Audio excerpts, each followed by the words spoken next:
Oh, hello. Welcome back. Am I pleased to see you guys? Oh my goodness. I'm AJ. This is my channel. And welcome to The Life's Good. I've just poured myself a cerveza.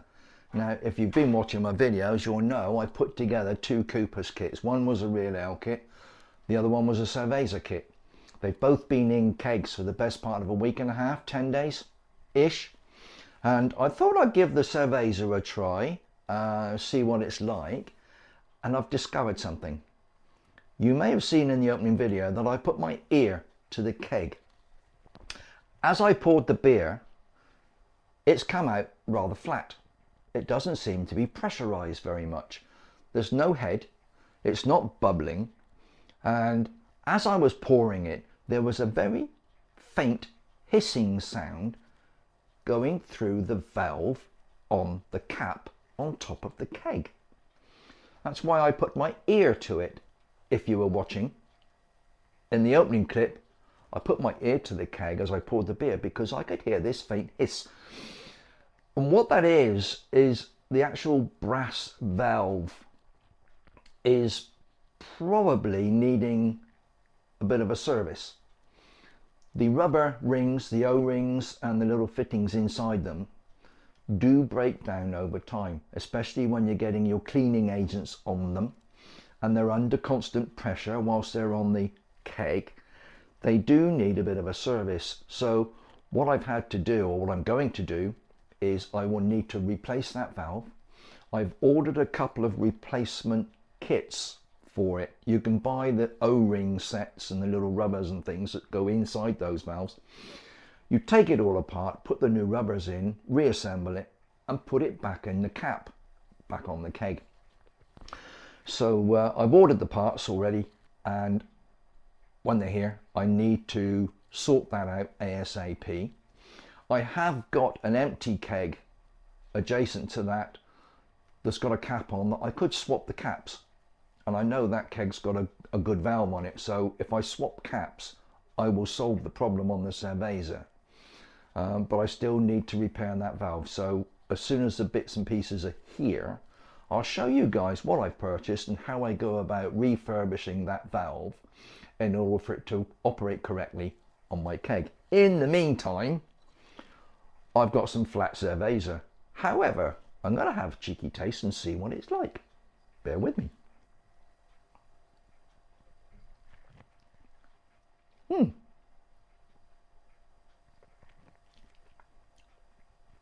I'm going to have to say that's not perfect because it's not, how do you call it? It's not fizzy. There's no carbonation going on here. This is quite flat. It's got a dry taste, very dry, slight maltiness to it almost, I'm not sure. And there's a teeny hint of citrus in there, just at the back. But it's not lively, it's not refreshing. I would expect a cerveza to be a refreshing drink of beer. I've made it before, it's been absolutely lovely, ideal on a sunny day. This isn't ready because that valve's leaking. I'm losing pressure from that keg and that is spoiling my beer. So I need to address that ASAP.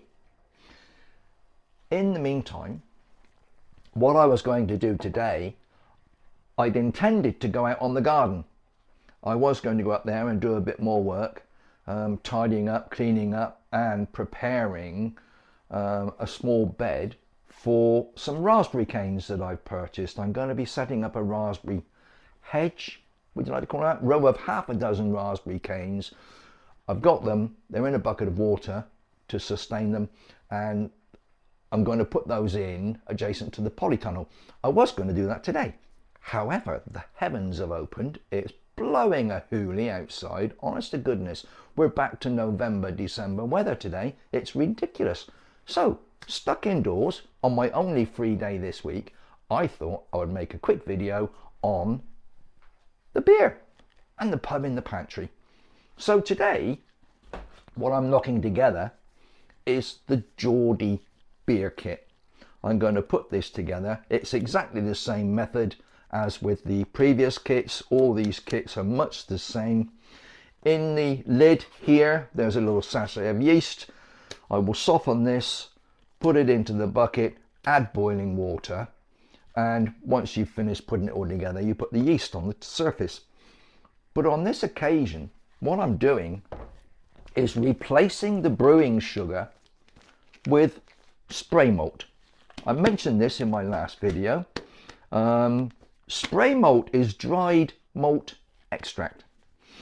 You use it as a one-to-one replacement of your brewing sugar, or if you wish, you can do half brewing sugar, half spray malt, or any other ratio that you prefer. If you want to experiment, go ahead. I'm doing a complete one-to-one replacement, so instead of using a kilogram of brewing sugar, I'm going to use a kilogram of spray malt. And as I said, this replaces the sugar completely, and this will hopefully, according to my research, give me an improved body in the beer and a better mouth feel and a better head. You get a much better head formed on the beer, apparently, using the spray malt. So this is by way of an experimentation, really. So I'm going to use a spray malt with the Geordie Bitter kit, and obviously eventually find out what the results are like. Apparently this could produce a less dry beer, provides a better flavour, and as I said, a superior head formation, if you like to call it that. So I'll be knocking that together today. I've got everything ready. I've sterilised my bucket.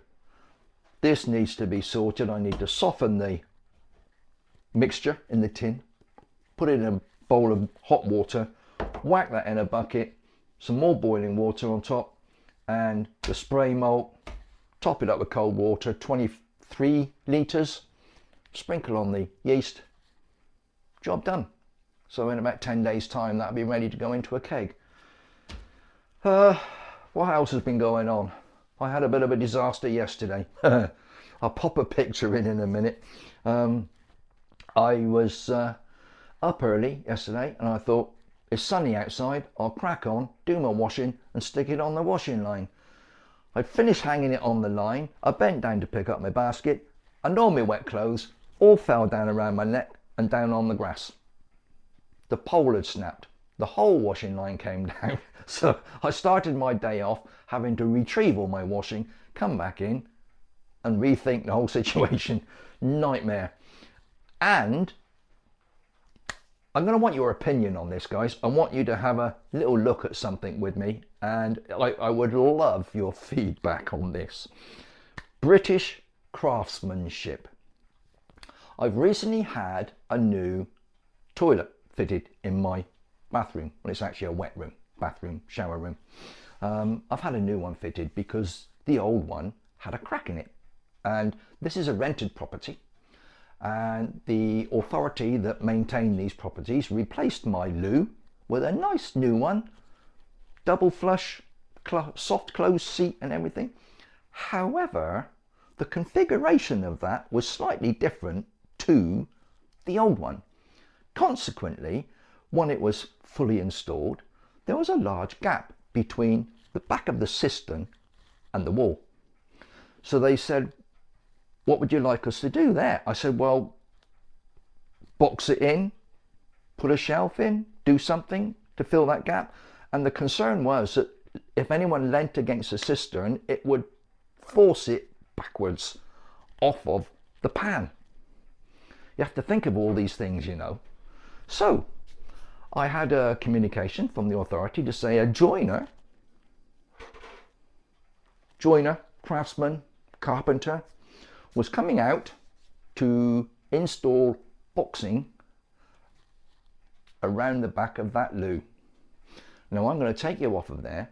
I'm going to take you into my bathroom at high risk to my own sanity, I'm sure, and let you have a look and see what that joiner created around my loo. Hold tight, I'm going to lift you off and you have a look at this. So we step across this little vestibule, little hallway that's in between the kitchen, the bathroom, the front door and the lounge.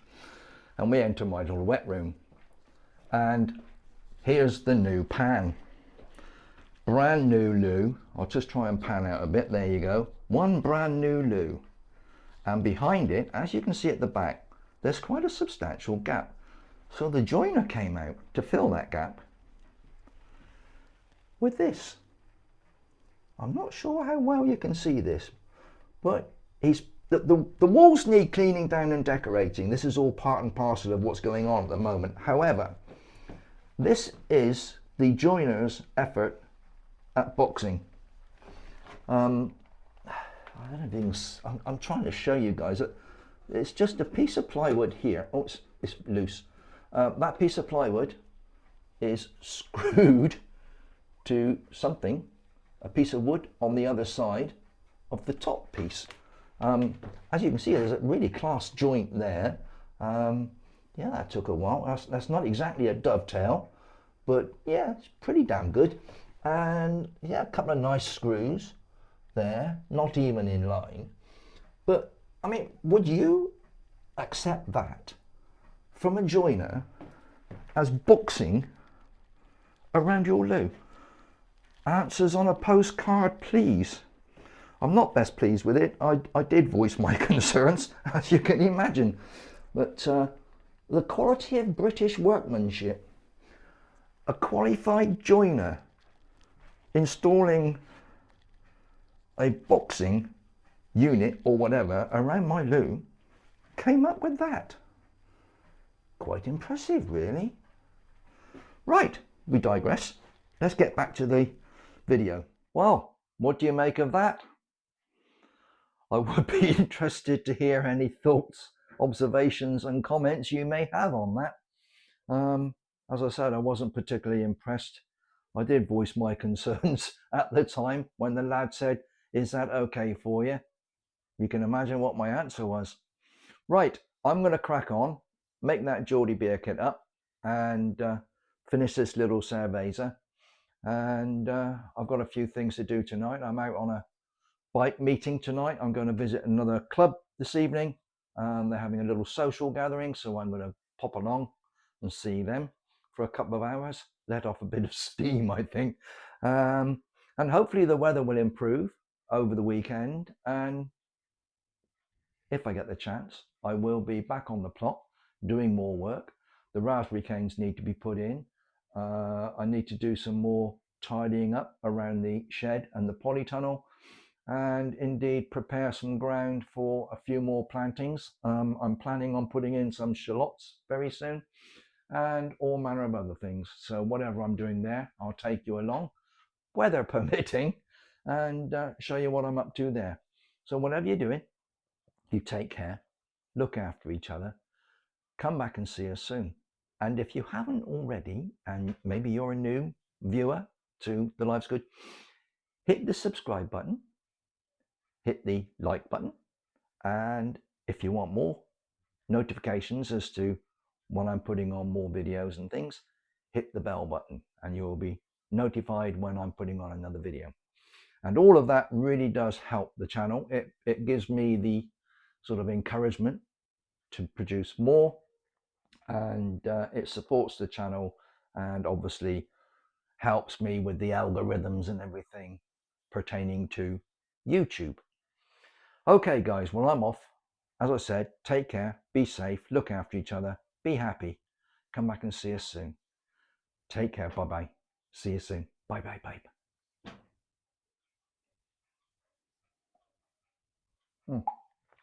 Oh, beer in my